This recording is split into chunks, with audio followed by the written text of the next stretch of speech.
All right. Hello, everyone.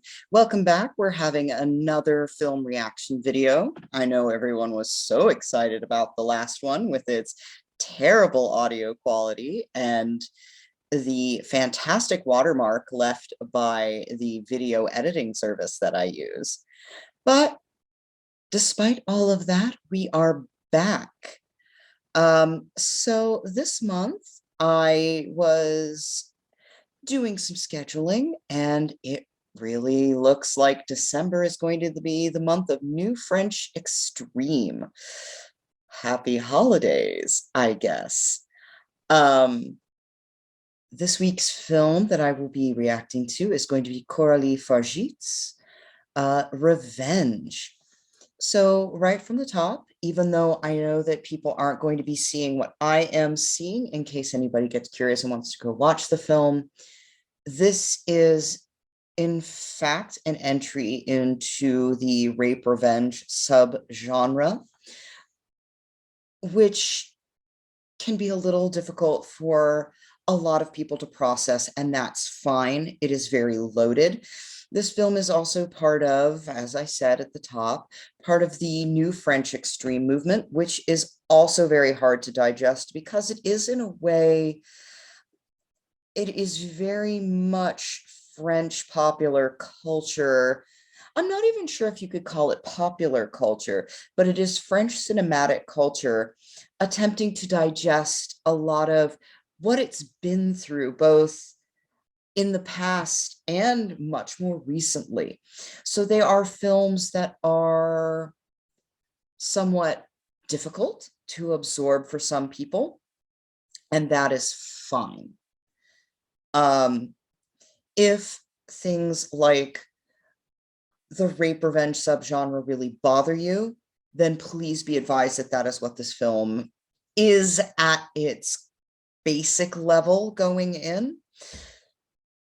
However, I would like to say just from the beginning that one of the things that attracts me to revenge is the fact that it is a rape revenge story written and directed by a woman. And so I'm very excited to see how Coralie Fargit intends to subvert a lot of our expectations of the subgenre, and even how, hopefully, um, she subverts some of the not necessarily entirely disposable tropes, but some of the ones that are a little bit more troubling for people who are female presenting, or assigned female at birth. So with that in mind, we're going to go ahead and start the film, and away we go. Again, this is Coralie Fargit's Revenge. Also, for anyone who isn't necessarily aware of what sort of films comprise New French Extreme, we're talking about movies like Calvaire. We are talking about movies like High Tension. We are 100% talking about movies like Martyrs, which is perhaps one of the most difficult ones to get through, which I will probably be doing a reaction for later this month. I'm also going to add that I have not actually seen Revenge yet, so this is going to be very exciting. God, if there was any shot for you to start a movie on, it's that. I really am enjoying this sort of, we've just started this movie. I'm literally 30 seconds in, just got a title card, but I'm really loving the sort of stark difference between the sun and the sand of this isolated desert that an actual helicopter brought them in on, and the very bright colors that we are seeing pop, and particularly in Matilda Lutz's, who is our I'm not necessarily sure you can call someone an ingenue in a rape revenge film, but Matilda Lutz is going to be our lead. And so for anybody who hasn't seen it, what we're looking at is there is this helicopter bringing our two quote unquote leads into this isolated villa in the desert, and we are seeing lots of sand tones, neutral tones, beige tones. And then out steps Jen, Matilda Lux's character, in just vibrant pinks and blacks and just pops of riotous, unnatural color. So something that's very interesting in this establishing sex scene is typically when we're watching pornographic imagery, we actually, there is a very bizarre way of establishing power dynamics with who is clothed and who is not. And typically it is the partner who is being penetrated, which in traditional pornography is the one, oh, we have dong. That is interesting. We have dong. But traditionally in pornography, that would be, or heterosexual pornography, that would be the woman. And they are the ones who are unclothed. But what's really fascinating about this establishing sex scene is, despite the fact that we have Jen performing fellatio on her knees, which is a position of submission, she is fully clothed while her partner is entirely nude. Gross.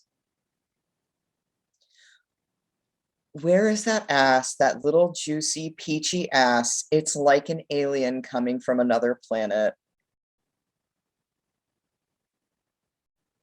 I don't know, straight people, tell me, is this how you talk to each other? Because it's not charming. Again, we have this really interesting costuming juxtaposition of all of the, we're on the next day, of all the dun tones and neutral tones and sand tones. And once again, we have Jen in pinks and reds, and just sort of at odds with her environment.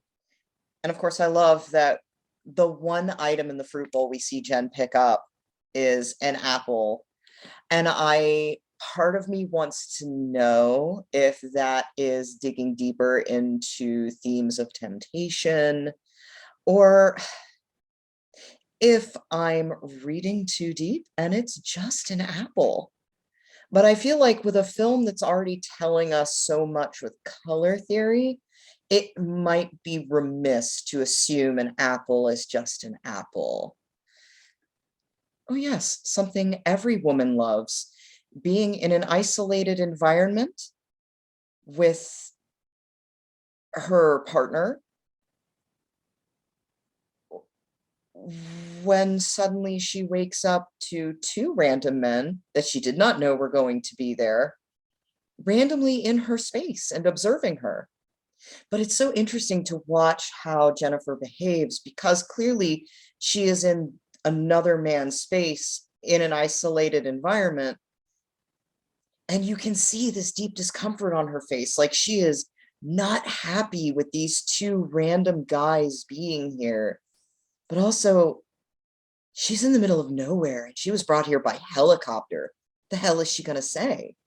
Okay, the apple is not just an apple. It can't just be an apple, because as Jennifer walks away, her partner, who I can't keep calling her partner Richard, threw the bitten apple at Dimitri and Stan, who are the two men he has invited over ostensibly to go hunting. And there is a long focus shot in on that bitten apple. Okay, more of the apple on the table. So that's very interesting, because we could perhaps view Jennifer initially biting the apple as the first temptation. And then when it's picked up by, I believe, Dimitri, it is Dimitri answering the temptation that Jennifer represents. even though she is not deliberately luring him in no way, shape, or form. It is so fascinating, the fact that this man who is sitting at the table with her is watching her through through binoculars, and she's not acknowledging it. And it's so funny because that's a very interesting parallel, how many people are female or assigned female at birth who have to pretend that they don't notice the eyes on them because they're not in a position where they can do anything about it. Ah, Chekhov's hallucinogen. Very interesting. So I know I've been like noticing a lot of the costuming stuff, but in the daylight scenes where it's all done in sand and beige and taupe, she was in very bright pinks. But immediately after the apple biting scene, the whole world around her has suddenly gone bright with blues and pinks and greens. And she's in a yellow that's so pale it's almost washed out. And this is another fascinating thing, is in this moment, what's currently happening is Jennifer is dancing. And it is what could be construed as sexy dancing. And it is very clear that she intends all of it for Richard. She approaches him first to dance with her, and then when she grabs someone else to dance, it is still with the intent to lure Richard into having fun with her. She's very clearly making eye contact with him. But what's fascinating is, despite the fact that she is with somebody else by her own choosing, and she's still making sustained eye contact with this person, this other man, and I swear to you, I don't know if it's Dimitri or Stan yet, is assuming that it's for him, much as we saw with the symbolism of that bitten apple. Because I could see someone interpreting this scene as she was asking for it. Oh, look at her dancing so sexy on him. But I feel like a blind man behind a door on the other side of the earth could see that it wasn't for anyone but Richard. And by the way, if I get any comments that say she was asking for it, I'm gonna go ahead and say, fuck you. And here, it is clearly understood here in this scene that Stan, okay, so the guy who's currently perving on her is Stan. It is very clear that Stan understands that she's there with Richard, because she comes out in the morning and she is looking for Richard quite openly. And the smile she is giving him is the smile that everybody gives when they are uncomfortable and they feel trapped and they don't feel free to express themselves. Stan is perfectly well aware that she is not, quote unquote, for him, as if a woman was ever for anyone.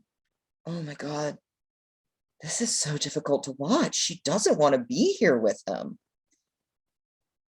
She is giving him so many hints. She's on her phone. She's looking down.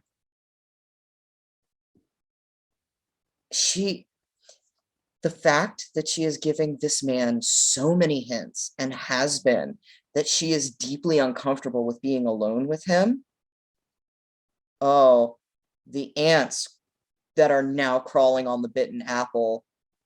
That is fantastic. Stan is the ant. So if we are looking at Jen as the bitten fruit of temptation, and suddenly it has insects swarming all over it as in a form of predation, then that gives us a very clear notion of what's going on here. That is actually some A+ symbolism.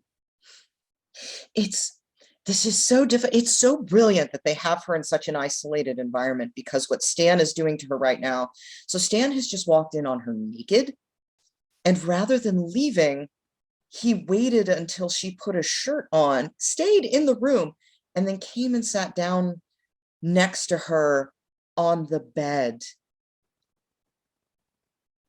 And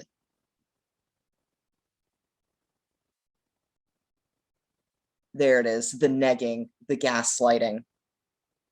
And we can tell by this point that Jen is a very savvy woman.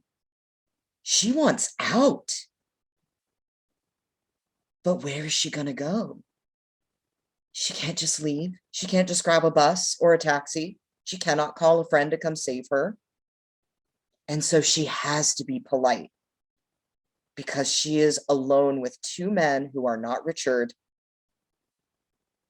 who have proven that they will invade her space. The tension in this scene is so much a product of that new French extreme movement where you know what's coming and you know it's going to be bad. And I feel like part of the fear and part of the anxiety is knowing that what's coming is going to be horrific and you can't stop it. You have no power to stop it. Oh God, Dimitri's watching it?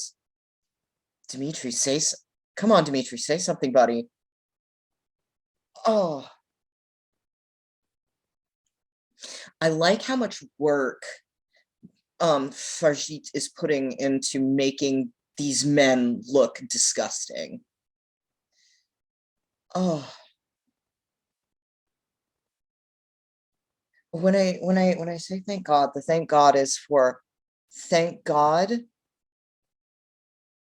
Farjit has chosen not to show the rape as anything titillating.